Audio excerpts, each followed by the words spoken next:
वक्रतुण्ड महाकाय सूर्यकोटि समप्रभ निर्विघ्नं कुरु मे देव सर्वकार्येषु सर्वदा। प्रिय दर्शकों नमस्कार, मैं पंडित श्रीकांत शर्मा ज्योतिषाचार्य आज के वीडियो में आपका हार्दिक स्वागत करता हूँ। आज के वीडियो में हम जानेंगे कि कुंडली में वह कौन से योग हैं जो हमें विवाह विच्छेद या तलाक की ओर ले जाते हैं, या कुंडली में तलाक या विवाह विच्छेद का योग कैसे बनता है। आइए जानते हैं। वीडियो अच्छा लगे तो लाइक शेयर और चैनल को सब्सक्राइब जरूर करें और कमेंट बॉक्स में कमेंट करके बताएं कि आपको ये वीडियो कैसा लगा। यदि कोई चीज़ या कोई बात समझ में नहीं आई हो तो वो भी कमेंट बॉक्स में लिख सकते हैं, समझाने का प्रयास किया जाएगा। आइए शुरू करते हैं आज के वीडियो को बिना विलम्ब किए।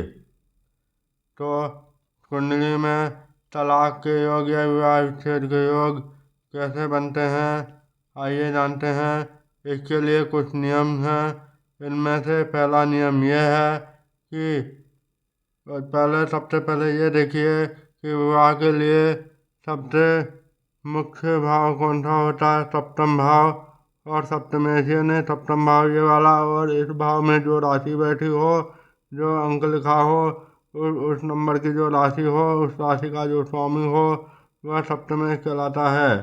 इस प्रकार से विवाह के लिए मुख्य रूप से सप्तम भाव और सप्तमेश को देखा जाता है।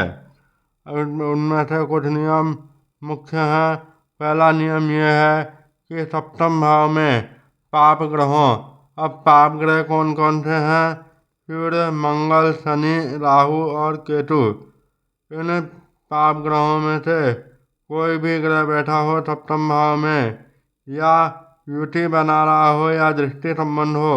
युति का मतलब यह है कि इनमें से कोई भी दो ग्रह साथ बैठे हों, जैसे शनि और राहु साथ बैठा हो, या सूर्य मंगल साथ बैठे हों, या सूर्य केतु साथ बैठे हों, या सूर्य शनि साथ बैठे हों, या केतु शनि साथ बैठे हों।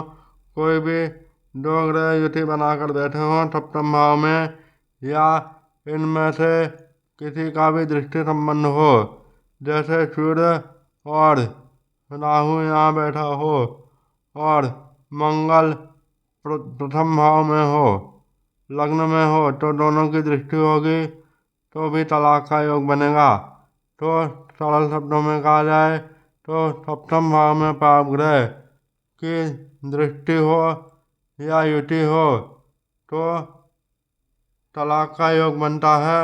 और कब होता है, जब इन पाप ग्रहों की दशा या अंतर्दशा या सप्तमेश की महादशा या अंतर्दशा चल रही हो, उस अवधि में तलाक होता है। उसके बाद में दूसरा नियम यह है कि सप्तमेश का छठे, आठवें या 12वें भाव से कोई संबंध हो, या सप्तमेश इनमें से किसी भाव में बैठा हो तो तलाक का योग बनता है। जैसे इस उदाहरण कुंडली में ये मकर लग्न की कुंडली है, क्योंकि 10 नंबर से प्रारंभ हो रही है। 10, 11, 12, 1, 2, 3, 4, 5, 6, 7, 8, 9 इस प्रकार की कुंडली मकर लग्न की कुंडली कहलाती है। अब इस कुंडली में सप्तमेश क्या हुआ, सप्तम भाव में कौन सी राशि बैठी है, कौन सा अंक लिखा है। 4 नंबर की गिनती लिखी है। चौथी राशि होती है कर्क। कर्क राशि का स्वामी चंद्रमा होता है। अब चंद्रमा यदि छठे, आठवें, इसमें छठे, आठवें या 12वें भाव में स्थित हो, या चंद्रमा कहीं भी बैठ करके इन भावों पर दृष्टि संबंध बना रहा हो, जैसे चंद्रमा की 7वीं दृष्टि होती है, तो छठे जैसे 8वें भाव को ही लें तो यहाँ पर यदि चंद्रमा बैठेगा द्वितीय भाव में, तो यहाँ से 7वीं दृष्टि होगी।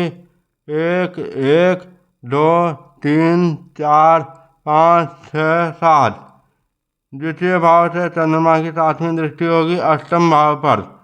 तो इस प्रकार से यह जो है तलाक का कारण बनेगा। क्योंकि सप्तमे चंद्रमा छठे, 8वें और 12वें भाव में बैठा हो या दृष्टि संबंध बना रहा हो। चंद्रमा यहाँ बैठ करके दृष्टि संबंध बनाएगा सप्तमे, यानी चंद्रमा यहाँ बैठ करके दृष्टि संबंध बनाएगा। द्वितीय भाव में होगा तो 8वीं दृष्टि पड़ेगी, 8वीं दृष्टि पड़ेगी तो वह तलाक का कारण बनेगा। इसी प्रकार से चंद्रमा यानी सप्तमे छठे, 8वें या 12वें भाव में बैठा हो तब भी तलाक का योग बनता है। अब यहाँ पर चंद्रमा सप्तमे से, सप्तमे कोई भी ग्रह हो सकता है, आवश्यक नहीं कि यह चंद्रमा ही हो। उसके अलावा अगला नियम यह है कि सप्तमे और सप्तम भाव के दोनों तरफ पाप ग्रह हों या सप्तमे पाप का त्रिदोष बना रहा हो तब भी तलाक का योग बनता है। पाप का त्रिदोष कैसे बनते हैं? जब दोनों ओर, किसी भाव के दोनों ओर पाप ग्रह स्थित हों तो पाप का त्रिदोष होता है।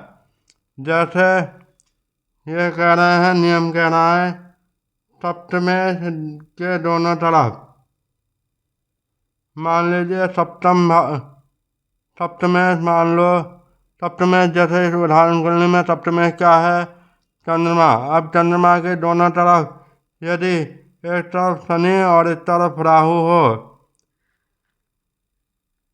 या एक तरफ राहु नहीं तो एक तरफ शनि, एक तरफ सूर्य हो, क्योंकि शनि और सूर्य दोनों पाप ग्रह होते हैं, या एक तरफ सूर्य और एक तरफ मंगल हो।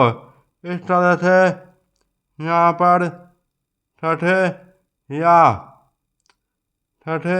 8वें भाव में, छठे और 8वें भाव में दोनों तरफ पाप ग्रह हों, और यहाँ पर सप्तमे चंद्रमा या कोई भी ग्रह जो सप्तमे से, या मान लो सप्तमे चंद्रमा नहीं हो करके कोई और ग्रह होता तो वो भी बैठा होता, तो सप्तमे के दोनों तरफ यदि पाप ग्रह हों तो भी तलाक का योग बनता है। जैसे मान लो चंद्रमा यहाँ होता 10वें भाव में और यहाँ पर सूर्य होता या मंगल होता 10वें भाव में, हाँ 10वें भाव में चंद्रमा, हाँ 8वें भाव में, 10वें भाव नहीं सॉरी 10वें भाव में चंद्रमा, और 10वें से पहले 9वें भाव में राहु, और 11वें भाव में जो है सूर्य या मंगल में से कोई ग्रह सूर्य होता तो पाप का त्रिदोष बनता और ऐसी स्थिति में तलाक के योग बनते।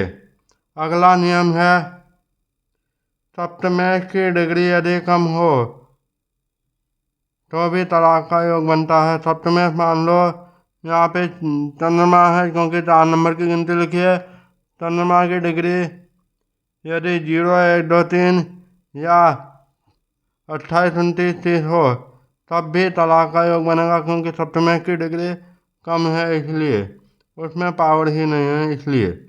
अगला नियम यह है कि मंगल और केतु की कहीं पर भी युति हो तब भी तलाक का योग बनता है।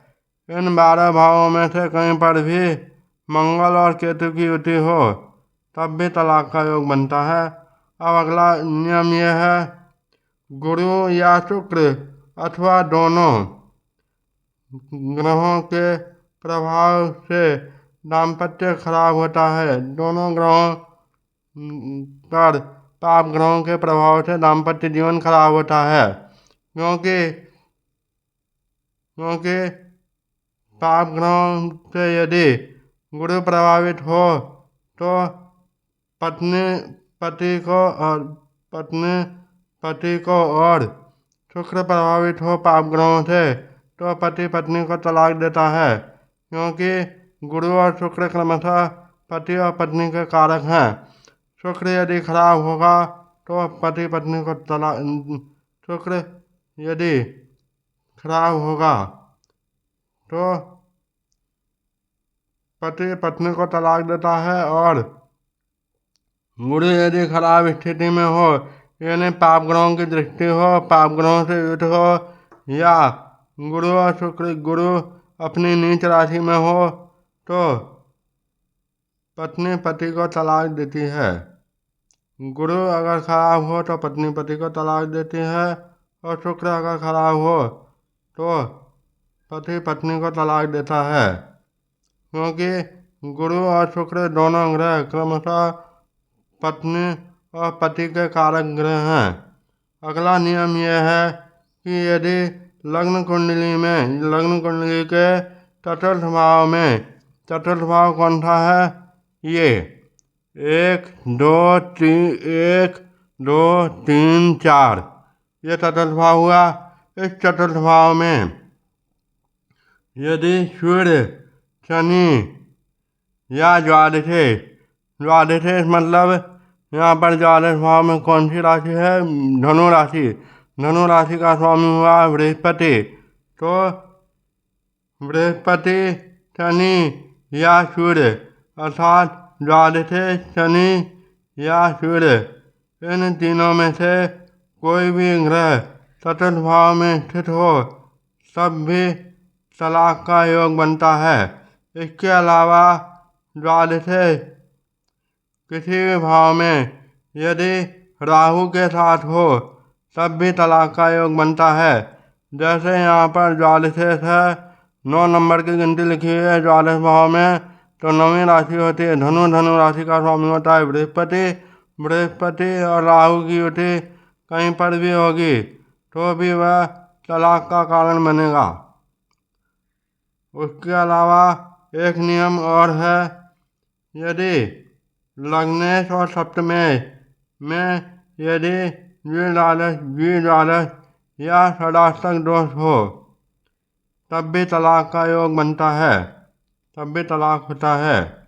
लग्नेश, यहाँ पर लग्नेश क्या, द्विद्वादश और षडाष्टक का मतलब होता है लग्नेश जो है यानी लग्न में जो राशि है उस राशि का स्वामी और सप्तम भाव में जो राशि है उस राशि का जो स्वामी है, इन दोनों ग्रहों की राशि एक दूसरे से छठी और आठवीं हो या दूसरी और 12वीं हो तब भी षडाष्टक दोष और द्विद्वादश दोष बनता है। ऐसी स्थिति में तलाक का योग बनता है।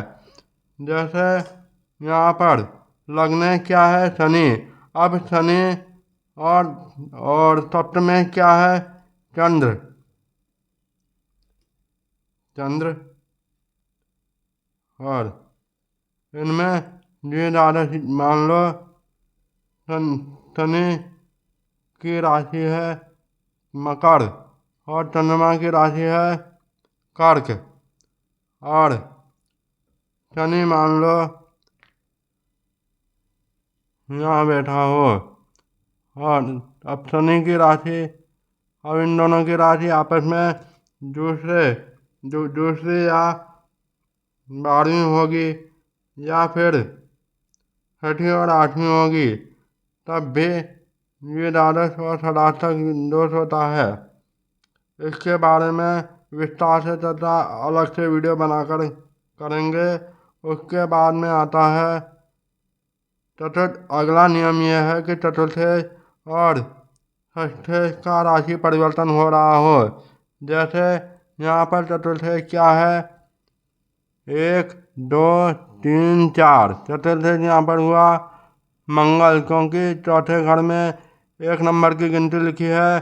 पहली राशि होती है मेष, मेष का स्वामी मंगल होता है। इस प्रकार से चतुर्थेश मंगल हुआ। और उसके बाद में षष्ठेश को देखें तो छठे भाव में बुध की राशि जो है मिथुन है। तो इस प्रकार से तो यदि बुध यदि चतुर्थ भाव में चला जाए और मंगल यदि छठे भाव में चला जाए तो ये चतुर्थेश और षष्ठेश का राशि परिवर्तन कहलाएगा। ऐसी स्थिति में भी तलाक होने की संभावना होती है या तलाक निश्चित रूप से होता है। तो आज के वीडियो में बस इतना ही काफ़ी है। वीडियो अच्छा लगे तो लाइक शेयर और सब्सक्राइब जरूर करें चैनल को। मिलते हैं अगले वीडियो में, तब तक के लिए नमस्कार, जय श्री कृष्ण।